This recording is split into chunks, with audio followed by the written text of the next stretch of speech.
The grapes had to be finished before the first fall rains and had to be picked quickly. So now there were no Saturdays or Sundays in the week, just work days. The temperature was still over 90 each day.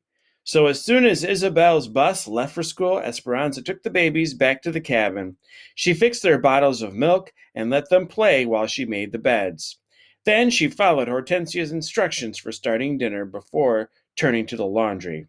She was amazed at the hot, dry air. Often, by the time she had filled the clothesline that were strung between the trees, she had only minutes to rest before the valley sun dried the clothes crisp and they were ready to fold. Irene and Melina came over after lunch, and Esperanza spread a blanket in the shade. Esperanza liked Melina's company. In some ways, she was a young girl, sometimes playing with Isabel and Sylvia, or telling Esperanza gossip as if they were school friends. In other ways, she was grown up, with a nursing baby and a husband, and preferring to crochet with the older women in the evenings. Do you crochet? Melina asked. I know a little, but only a few stitches, said Esperanza, remembering Abuelita's blanket of zigzag rows that she had been too preoccupied to unpack. Melina laid her sleeping baby girl on the blanket and picked up her needlework. Irene cut apart a 50-pound flour sack that was printed with tiny flowers to use the fabric for dresses. Esperanza tickled Pepe and Lupe, and they laughed. They adore you, said Melina. They cried yesterday when I watched them for the few minutes it took you to sweep the platform. It was true. Both babies smiled when Esperanza walked into the room, always reaching for her, especially Pepe. Lupe was good-natured and less demanding, but Esperanza learned to watch her closely, as she often tried to wander away. If she turned her back for a minute, Esperanza found herself frantically searching for Lupe. Esperanza rubbed Lupe's and Pepe's backs, hoping they would go to sleep soon.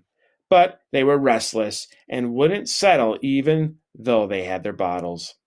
The afternoon sky looked particular, tinged with yellow, and there was so much static in the air that the baby's soft hair stuck out. Today is the day of the strike, said Melina. I heard that they were going to walk out this morning. Everyone was talking about it last night at the table, said Esperanza. Alfonso said he is glad that everyone from our camp agreed to continue working. He is proud that we won't strike.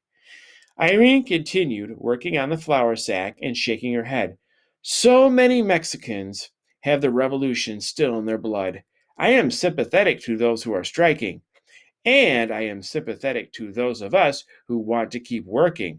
We all want the same things, to eat and feed our children. Esperanza nodded. She had decided that if she and Mama were to get Abuelita here, they could not afford to strike. Not now. Not when they so desperately needed money and a roof over their heads. She worried about what many were saying. If they didn't work, the people from Oklahoma would happily take their jobs. Then what would they do? A sudden blast of hot wind took the flour sack from Irene's hand and carried it to the fields. The baby sat up, frightened. Another hot blast hit them, but kept on, and when the edges of the blanket blew up, Lupe reached for Esperanza, whining. Irene stood up and pointed to the east. The sky was darkening, with amber clouds, and several brown tumbleweeds bounced toward them. A royal of brown loomed over the mountains. Una tormento de polvo! Dust storm, said Irene. Hurry! They picked up the babies and ran inside. Irene closed the door and began shutting the windows. What's happening? Asked Esperanza. A dust storm, like nothing you have seen before, said Melina. They are awful. What about Mama and Hortensia and the others? Alfonso and Miguel. They are in the fields. They will send trucks for them, said Irene. Esperanza looked out the window. Thousands of acres of tilled soil were becoming food for La Tormenta, and the sky was turning into a brown, swirling fog. Already, she could not see the trees just a few yards away. Then the sound began, softly at first, like a gentle rain, then harder as the wind blasted the tiny grains of sand against the windows and metal roofs. The dirt showered against the cabin, pitting everything in its path. Get away from the window, warned Irene. The dirt and wind can break the glass. The finer dust seeped inside, and they tried to seal the door by stuffing rags under it. Esperanza couldn't stop thinking about the others. Isabel was at school. The teachers would take care of her. But Mama, Hortensia, and Josefina were in the open shed. She hoped the trucks would bring them soon. And the fields. She could only imagine. Alfonso and Juan and Miguel, could they breathe? Irene, Melina, and Esperanza sat on the mattress in the front room trying to calm the babies. There was no relief from the heat in the closed room, and soon the air was hazy. Irene dampened some towels so they could wipe the babies and their own faces. When they talked to one another, they tasted the earth. How long does it last? Asked Esperanza. Sometimes hours, said Irene. The wind will stop first, and then the dust. Esperanza heard a meowing from the door. She ran to it and, pushing hard against the wind, opened it a crack. Isabel's kitten, Chiquita, darted in. There was no trace of her orange fur. The cat was powdered brown. The babies finally fell asleep, drowsy from the heavy air. Irene was right.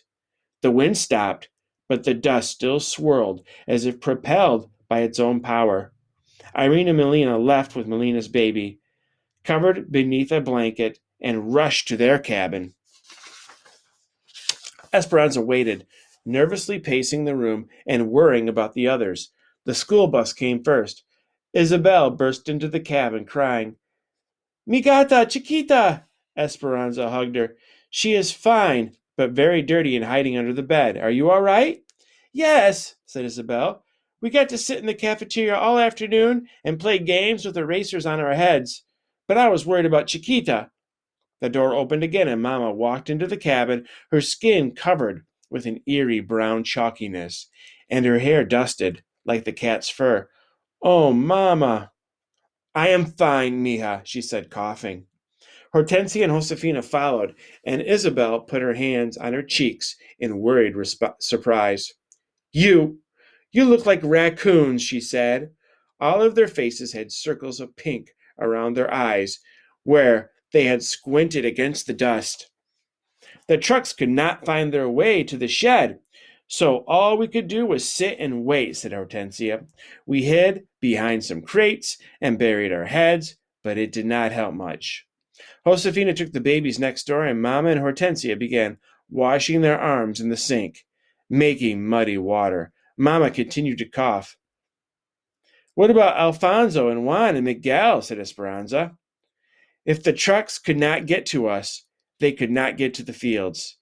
We will have to wait, said Hortensia, exchanging a worried look with Mama. A few hours later, Juan, Alfonso, and Miguel arrived, their clothes stiff and brown, all of them coughing and clearing their throats every few minutes. Their faces were so encrusted with dry dirt that they reminded Esperanza of cracked pottery. They took turns rinsing in the sink the pile of brown clothes growing in the basket. When Esperanza looked outside, she could almost see the trees, but the dust was still thick in the air. Mama had a coughing spasm, and Hortensia tried to settle her with a glass of water. When the adults all finally sat down at the table, Esperanza asked, What happened with the strike? There was no strike, said Alfonso. We heard that they were all ready, and that there were hundreds of them. They had their signs, but the storm hit. The cotton is next to the ground, and the fields are now buried in dirt and cannot be picked. Tomorrow they will have no jobs because of an act of God. What will we do tomorrow? Asked Esperanza. The grapes are higher off the ground, said Alfonso. The trunks of the vines are covered, but the fruit was not affected. The grapes are ready and cannot wait, so mañana we will go back to work. The next morning the sky was blue and calm, and the dust had left the air. It had settled on the world, covering everything like a suede blanket. Everyone who lived at the camp shook out the powdery soil, then went back to work and came home again as if nothing had happened. In a week, they finished cutting the grapes.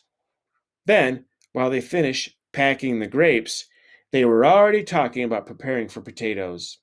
The camp routine repeated itself like the regimented rows in the fields. Very little seemed to change, thought Esperanza, except the needs of the earth. And Mama. Mama had changed. Because after the storm, she never stopped coughing. Now, there's some foreshadowing for you right there. Now, some of you kids probably knew before she said it that the dust storm was coming, right?